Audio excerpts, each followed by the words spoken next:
പൊന്മുടി പോകാനുള്ള പ്ലാനിൽ ഇറങ്ങിയതാണ് കേട്ടോ. പക്ഷേ ചെറിയ പ്രശ്നങ്ങൾ കാരണം അങ്ങോട്ടേക്കുള്ള പോക്ക് ബുദ്ധിമുട്ടായതുകൊണ്ട് തന്നെ ട്രിവാൻഡ്രത്തുള്ള അമ്പൂരി എന്ന് പറയുന്ന ഒരു ഗ്രാമത്തിലേക്കാണ് എത്തിയിരിക്കുന്നത്. ആദ്യമായിട്ട് അമ്പൂരി ബ്രിഡ്ജ് കാണാനാണ് ഞാൻ പോയത് കേട്ടോ. ആ കാണുന്നതാണ് അമ്പൂരി ബ്രിഡ്ജ്. നെയ്യാറിന് കുറുകെയാണ് ഈ ബ്രിഡ്ജ് സ്ഥിതി ചെയ്യുന്നത്.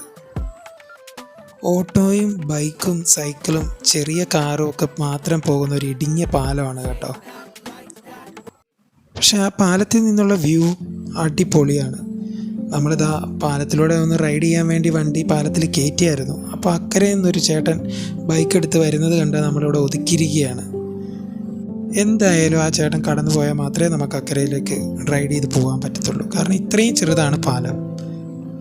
വൈകുന്നേര സമയങ്ങളിലൊക്കെ വന്നു കഴിഞ്ഞാൽ വലിയ ചൂടോ ഒന്നുമില്ലാതെ തന്നെ നമുക്ക് ആ പാലത്തിലൂടെ ആ പുഴയും ആ മലയും ഒക്കെ കണ്ട് ആസ്വദിച്ച് നടക്കാനായിട്ട് സാധിക്കും. അങ്ങനെ ആ ചേട്ടൻ ബൈക്കുമായിട്ട് പോയതിന് ശേഷം ഞാൻ നമ്മുടെ ചെക്കനുമായിട്ട് പാലത്തിൽ കയറിയിരിക്കുകയാണ് കേട്ടോ. നടുഭാഗത്ത് എത്തിയപ്പോൾ കിട്ടിയൊരു വ്യൂ അതാണ് ഈ കാണുന്നത്. അടിപൊളിയാണ് കേട്ടോ ഇവിടെ നിന്ന് ഈ പുഴയും ഈ മലയും ഒക്കെ കാണാനായിട്ട്. പിന്നെ റൈഡിങ് എക്സ്പീരിയൻസ് അത് പറയാതിരിക്കാൻ വയ്യ. കാരണം ഇടുങ്ങിയ പാലത്തിലൂടെയും ഇടുങ്ങിയ വഴികളിലൂടെയൊക്കെ ബൈക്ക് ഓടിച്ചിട്ടുണ്ടെങ്കിലും ഇത്രയും ലോങ് ഇതുപോലൊരു പാലത്തിലൂടെ ബൈക്ക് ഓടിക്കുന്നത് ആദ്യമായിട്ടാണ്. സോ അതുകൊണ്ട് തന്നെ പുഴയുടെ നടുക്കൂടെ ബൈക്ക് ഓടിച്ചുകൊണ്ട് പോകുന്നൊരു ഫീലാണ് എനിക്ക് കിട്ടിയത്. പിന്നെ ശ്രദ്ധിക്കേണ്ട മറ്റൊരു കാര്യം, ആ പുഴയുടെയും മലയുടെയും ഭംഗി ആസ്വദിച്ച് നമ്മൾ വണ്ടി ഓടിക്കുമ്പോൾ ശ്രദ്ധിച്ച് നേരെ തന്നെ ഓടിച്ചില്ല എന്നുണ്ടെങ്കിൽ നമ്മുടെ വകയായി ഒരു സിഗ്നേച്ചറായി ഒരു സ്ക്രാച്ച് മാർക്ക് ആ കൈവരികളിൽ സമ്മാനിച്ച് മടങ്ങേണ്ട അവസ്ഥയുണ്ടാകും കേട്ടോ.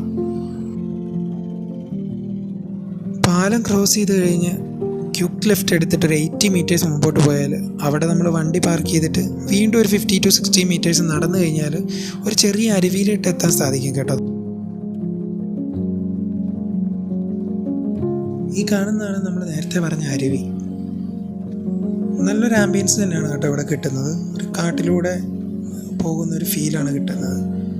ചെറിയൊരു അരുവിയുടെ ആ ഒരു സൗണ്ടും അത്യാവശ്യം ഒരു മൂവ്മെൻ്റ് ഉള്ളൊരു വാട്ടർ ഫ്ലോ തന്നെയാണ് ഇവിടെ ഉള്ളത്.